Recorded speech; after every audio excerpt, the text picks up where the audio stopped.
নমস্কার বন্ধুরা, কেমন আছেন সবাই? আশা করি সবাই ভালো আছেন। চলে এলাম নতুন একটা রেসিপি নিয়ে।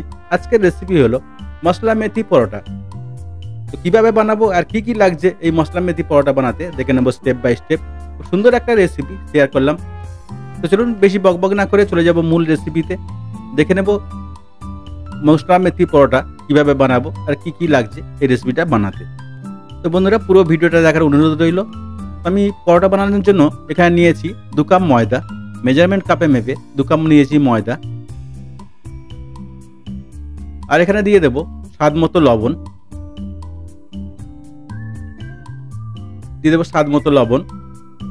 আর দিয়ে দেবো এখানে হলুদ পাউডার হাফ টিস্পুন, লঙ্কা পাউডার হাফ টিস্পুন, আর দেব জিরা পাউডার হাফ টিস্পুন। আর এখানে দিয়ে দেব সামান্য একটু গরম মশলা, এখানে দিয়ে দিয়েছি দেখুন। তারপরে এখানে আমি দিয়ে দেব চপিং করা আদা 1 টেবিল স্পুন। আমি আদা চপ করে রেখেছিলাম, 1 টেবিল স্পুন আদা চপিং দিয়ে দেবো। আর দিয়ে দেবো কাঁচা লঙ্কাটা আপনি আপনার স্বাদ মতো দিয়ে দেবেন। আমি এখানে 3খানা কাঁচা লঙ্কা কেটে নিয়েছিলাম। আর দিয়েছি ধনে পাতা 1 থেকে 2 টেবিল স্পুন দিয়ে দেবো। তারপরে মেথি শাক, আমি 200 গ্রাম মেথি শাককে আমি ছাড়িয়ে পরিষ্কার করে ধুয়ে কেটে রেখেছিলাম, তো দিয়ে দিয়েছি। এবার সবগুলোকে একসঙ্গে ভালো করে মিশিয়ে নেব। এমনভাবে দেখুন সবগুলোকে ভালো করে মিশিয়ে নিতে হবে। মেথি শাকটা ভালো করে ফাইন করে কেটে নিতে হবে। ভালো করে ফাইন করে কেটে নিয়েছি। এবারে অল্প অল্প জল দিয়ে এটাকে আমি একটা ডো বানিয়ে নেব। নর্মাল জল দিয়ে অল্প জল দিয়ে এটাকে একটা ডো বানিয়ে নেব। দেখুন এমনভাবে সুন্দর একটা রেসিপি, অবশ্যই বাড়িতে ট্রাই করবেন। আর যদি বাড়িতে ট্রাই করেন কমেন্টে জানাতে ভুলবেন না রেসিপিটা আপনার কেমন লাগলো।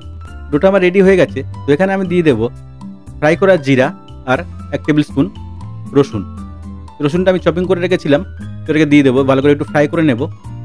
একটু ভালো করে ফ্রাই হয়ে গেলে লাল লাল একটু হয়ে গেলে তারপরে এটাকে আমি ডোটার সঙ্গে মাখিয়ে নেব ভালো করে। তাহলে কী হবে, মেথি পাতার যে তিতো ভাগটা কেটে যাবে পুরো। যদি এমন প্রসেসে বানান পরোটা কোনো দিন তিতো হবে না। তো আমার রেডি হয়ে গেছে দেখুন। এবার আমি এর উপরে দিয়ে ভালো করে এটাকে মাখিয়ে রেডি করে নেব। ডোটাকে ভালো করে মাখিয়ে রেডি করে নেব। সবগুলোকে দিয়ে এবারে ভালো করে আমি ডোটাকে মাখিয়ে নেব। টেস্টটাও খুব সুন্দর হবে আর তিতো ভাবটা একদমই থাকবে না। যদি এমন প্রসেসে আপনি মেথি পরোটা বানান তো তিতো একদম হবে না। যারা বলেন তিতো হয় মেথি পরোটা, তো তিতো হবে না এমন প্রসেসে যদি আপনি বানিয়ে নেন। দেখুন ভালো করে এটাকে মাখিয়ে নিয়েছি আমি।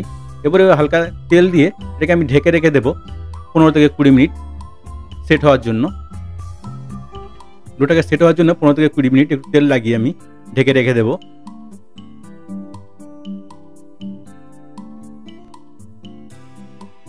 বন্ধুরা ফিরে এলাম 20 মিনিট পর। চলুন এবার এটাকে ডোটাকে আমার সেট হয়ে গেছে খুব সুন্দরভাবে। এবার এটাকে বের করে নিয়ে আমি ছোট ছোট ডো কেটে নেব, যেমন সাইজের আমি পরোটাগুলো বানাবো। ভালো করে এটা একটু মেখে নিয়ে ছোট ছোট সাইজের আমি ডো কেটে নেব। খুব ছোট না খুব বড়ও না, মিডিয়াম সাইজের একটা ডো কেটে নিতে হবে।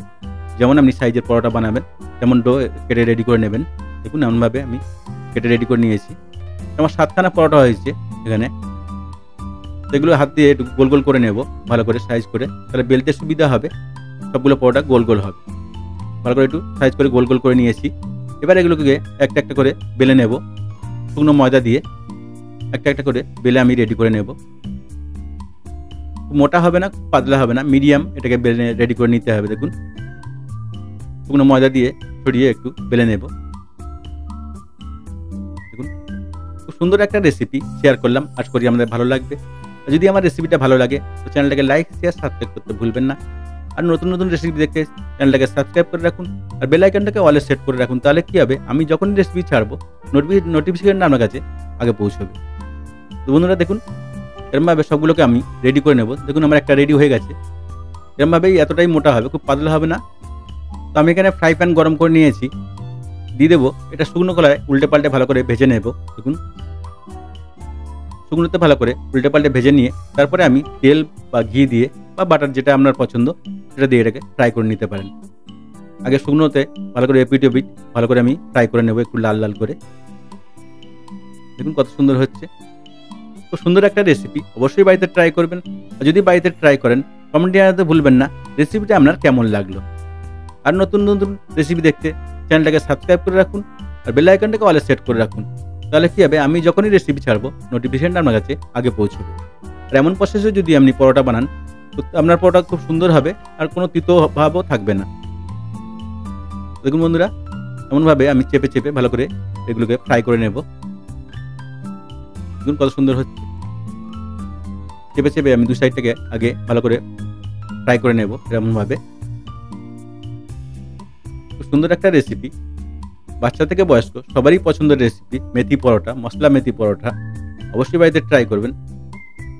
এবারে আমি বাটার দিয়ে হালকা হালকা বাটার দিয়ে এটাকে আমি এপিট ওপিট ভালো করে ফ্রাই করে নেব। দেখুন কি সুন্দর ফুলছে। খুব টেস্টি, খুব হেলদি একটা পরোটার রেসিপি শেয়ার করলাম। দেখুন কত সুন্দর ফুলে গেছে। অল্প অল্প বাটার বা ঘি আপনি যেটা পছন্দ করেন তেল দিয়ে আপনি ফ্রাই করে নিতে পারেন, অসুবিধা হবে না। দেখুন কত সুন্দর ফুলে যাচ্ছে। ব্রেকফাস্ট বা ডিনারের জন্য খুব সুন্দর একটা রেসিপি, অবশ্যই বাড়িতে ট্রাই করবেন। দেখুন কত সুন্দর ফুলে গেছে, কত সুন্দর কালার হয়েছে। তো এমনভাবে সবগুলোকে আমি রেডি করে নেব। দেখুন আমার পরোটা রেডি হয়ে গেছে। এমনভাবে সবগুলোকে আমি পরোটাগুলো রেডি করে নেব। দেখুন কত সুন্দর হয়েছে। দেখতে যতটা সুন্দর হয়েছে খেতেও তত সুন্দর, খুব সুন্দর লাগবে। অবশ্যই বাড়িতে ট্রাই করবেন। তো দিয়ে দেবো বাটার ওপরে একটু গার্নিশের জন্য। দেখুন কত সুন্দর লাগছে। তো বন্ধুরা, পুরো ভিডিওটা দেখার জন্য ধন্যবাদ সবাইকে। ভালো থাকবেন, সুস্থ থাকবেন। দেখা হবে আবার নেক্সট ভিডিওতে। আর নতুন নতুন রেসিপি দেখতে অবশ্যই কমেন্ট করুন, আমি সেই সব রেসিপি আপনাদেরকে বানিয়ে দেখাবো। ধন্যবাদ সবাইকে, ভালো থাকবেন।